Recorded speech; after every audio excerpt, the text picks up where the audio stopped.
crying little. Hi guys, welcome back to my channel. Today is another What Is It video, and it's about Obsessive Compulsive Disorder, also known as OCD. What is OCD? Let's find out. So what is OCD? OCD is an anxiety disorder that is characterized by obsessive thoughts that are often relieved by repetitive compulsions.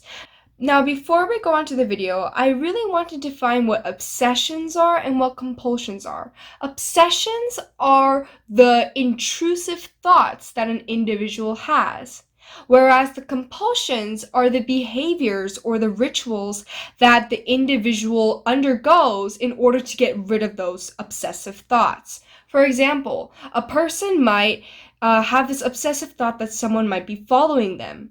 Because of that obsessive thought that's really intrusive and unwanted, the person may check their rear view mirror so many times or a certain number of times to make sure that someone's not following them. Or they might look out their window in a very secretive manner constantly so that they know that someone's not watching them. They might cover all their cameras, whether it's on their phone, their laptops, or their TVs or whatnot, so that they can ensure that nobody's watching them. The behavior that leads the individual to get rid of those obsessive thoughts are compulsions. In this example, the compulsions are covering the camera, repetitively checking whether someone's following them from their rear view mirror or looking out the window. The obsessive thoughts are the really unwanted thoughts of the possibility that someone might be watching or following them. Now, what are the signs and symptoms of OCD and how can one be diagnosed? Well, according to the DSM-5, these are the criteria that the individual needs to have in order to be accurately diagnosed with OCD. First of all, there must be a presence of obsessions, compulsions, and or both. So there are people who have both obsession and compulsions, but there can be just obsessions, which is also known as pure OCD, or there might just be another individual who only has the compulsive aspect. Number one are obsessions. Basically, obsessions are recurrent or persistent thoughts, urges, impulses, or images that are often unwanted, causing excess anxiety and distress. The individual must also attempt to suppress or ignore these thoughts, urges, impulses, or images with another thought or action. Now, this is where the compulsions come in. Compulsions are basically repetitive behaviors or mental acts that they feel like they have to perform in order to get rid of those obsessive thoughts. Obviously, doing those compulsions are actually reinforcing those obsessive thoughts. The second criteria is basically that these obsessions and compulsions must be time-consuming and cause a lot of distress. The third criteria is that they need to rule out any behavior that's due to substance abuse. So when an individual is under the influence of any substance, alcohol, or whatnot, they might mimic or they might manifest some symptoms that are associated with OCD. That's why it's very critical that we must rule out all substance use so that we can definitively say that the individual has OCD. The fourth criteria is that they need to rule out all other mental illnesses besides OCD. This kind of goes for all mental disorders, but this is one of the criteria that is listed in the DSM-5. Now, what are some risk factors? So, number one is genetics. Individuals with family members or relatives that have OCD have a higher chance of getting OCD. Number two is brain structure. So this is still under research. We're really not sure whether the brain structure is one of the risk factors, but it definitely is a possibility. Current research suggests that there is a difference in the frontal cortex and the subcortical structures in the brain in comparison to a neurotypical person's brain. Number three is environment. So basically, abuse and trauma can definitely influence someone in getting OCD as well. What are some psychotherapy for OCD? Well, one of the most effective ways of treatment is called exposure and response prevention. Basically, what this treatment does is that they repeatedly expose the person to objects and situations that they are fearful of, and they keep repeating it until the person does not have the urge to carry out their compulsions, or they're not afraid of them anymore. So for example, a person is really afraid of spiders. The mental health professional will probably show a picture of a spider at first. That's going to raise a lot of anxiety. But they're just going to start out very little by showing a picture. After the person gets used to the picture to the point where they don't feel like they need to carry out their compulsions anymore, they go a step further. They're going to put them in a room that's filled with pictures of spiders. Now, that might be very overwhelming, yes, but we're just taking baby steps here. So, do you see the point? Basically, what they're trying to do is they're trying to repeatedly expose the subject or situation that they're super duper afraid of, and they're going to keep exposing it.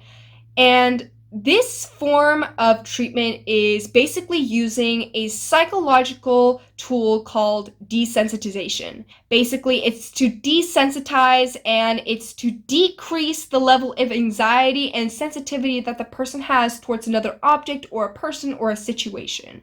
And that's exactly what exposure and response prevention does. Another therapy that they can undergo is cognitive behavioral therapy. This basically focuses on the individual's cognitive process. There's something called the cognitive triangle, and basically there are actions, thoughts, and emotions. And in this triangle, the thoughts and the emotions have a great influence over the person's behavior or actions. So the therapist will try to positively influence the patient's thoughts and emotions so that it can spiral out to better behavior and more constructive behavior instead of always carrying out their compulsions. What are some medications for OCD? The go-to medication for OCD is antidepressants, specifically SSRIs, also known as selectively serotonin reuptake inhibitors. Some examples of this medication can include Prozac, Lexapro, Celexa, Zoloft, and Luvox. There's many more. OCD is often linked to low levels of serotonin. I'm not saying that correlation equals causation, but research does show that low levels of serotonin can be associated with OCD. So that's why the people with OCD are prescribed SSRI medications. What the SSRIs do is that they block the receptors that take in serotonin so that the brain will have higher levels of serotonin.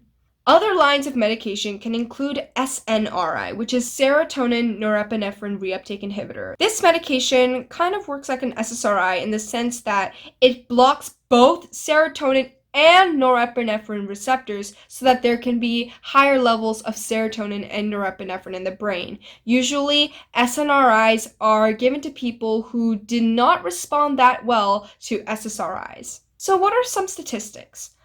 I'm just going to read it off of here, and I feel like these are facts that are kind of eye-opening, so stay tuned. Number 1, current estimates are that 1 in 40 adults have OCD. Number 2, current estimates are that 1 in 100 children have OCD. Number 3, according to the World Health Organization, OCD is one of the top 20 causes of illness-related disability worldwide for individuals between 15 to 44 years of age. Number 4, according to Harvard Health, generally 40 to 60% of patients with OCD will experience at least a partial reduction in symptoms after treatment with an SSRI. This basically shows how effective the SSRIs are. Now, I'm not saying that SSRIs are the only effective treatment out there. I'm just saying that it is one of the effective treatments that have been studied and have been conducted in a lot of experiments and research. Number 5, the risk of suicide in persons with OCD is high. In one community survey, 63 persons in OCD had experienced suicidal thoughts and 26% had attempted suicide. So this definitely shows a link, an association between suicide and OCD. Therefore, it just kind of comes to show that OCD shouldn't be just lightly regarded. What are the complications of OCD and what are my final thoughts? So, OCD is a very mentally, emotionally, and physically taxing disorder.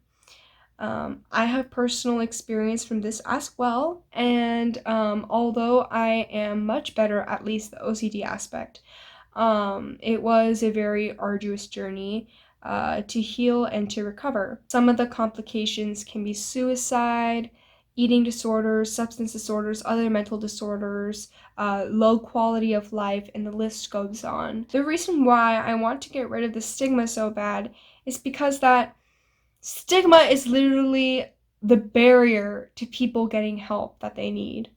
Because of that shame, guilt, and that alienation that the mental illness might give off, or that the OCD might give off, people are like, oh no, I'm not ill, I'm not mentally ill. But do we do that to people who are physically ill? No, we don't.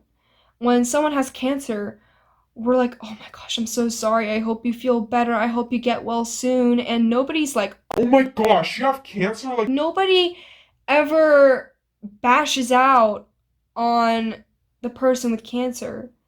But can we say the same thing for people who have mental disorders? No.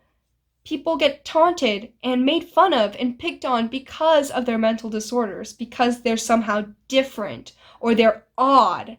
Like, a mental illness should have just the same weight as a physical illness. And I really hope that my videos can portray that message, because OCD is definitely treatable. Although I'm just one person, I hope that each and every one of us can be part of the team to prevent that from happening to other people. Thank you so much for watching my videos. Please like, subscribe, and do all that jazz, and I'll see you in the next video. Bye, guys.